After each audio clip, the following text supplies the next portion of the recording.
Alright, let's talk a bit about structures, reuse, and how you can organize your system of systems project in a good way.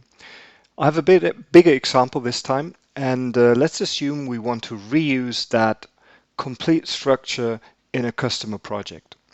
To do that, I will select the root node and click on New Version. This time, I want to reuse it in the customer project. So the first thing I do is pick the customer project. In my example, it's customer Y, and I provide a customer specific prefix for my system versions. This allows me later on easier to spot for which customer this version was created. I can now decide to create new versions for everything. So this would be the case when everything is specific to the customer. But normally this is not the case. So I only select those systems where I am sure that we need to do changes. And typically I know that from initial tenders or RFI documents. So let's complete for now and let the template do its job. What is happening now, it's creating all these system versions in the customer project, but only those where I have decided to create customer specific versions. So here they are with the corresponding branched specification documents, and we can have a closer look at them.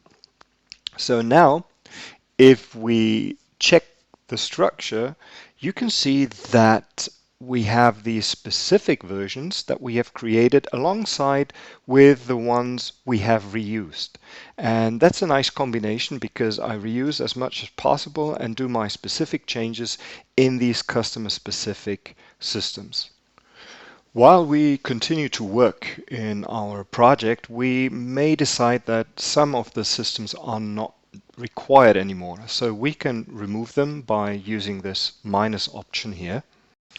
We may also decide that we want to replace a subsystem, maybe with a different one or with a newer version.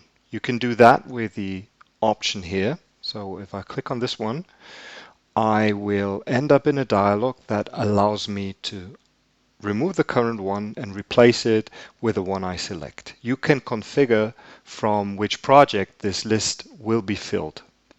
So let's replace it. Looking at the system of systems structure will now show us the updated structure containing the replaced system, including all the subsystems which belong to that specific revision. So what happens if the customer wants a specific behavior which we do not have yet in any of our systems? In that case, we need to overwrite an existing system and replace it with a customer specific version. In this case, we choose the replace with new version option. I decide to replace the navigation display with a customer specific version, provide prefix and version number as we did before, and complete. So while we did these operations like deleting a system, replacing a system, creating a new version, the template took care about all the specification documents behind. So when we removed the system, all the documents were removed as well. When we replaced the system, all the specification documents were replaced with the documents representing that new version and also with the traces that were there in this specific version. When we created a customer specific version, all the documents have been branched and prepared so that I can start specifying this customer specific version. When I click on SOS documents, I will find all these specification documents that make up the complete specification of our system of systems. Okay, so we can manage the structures, but when do we actually create a system? When do we create subsystems?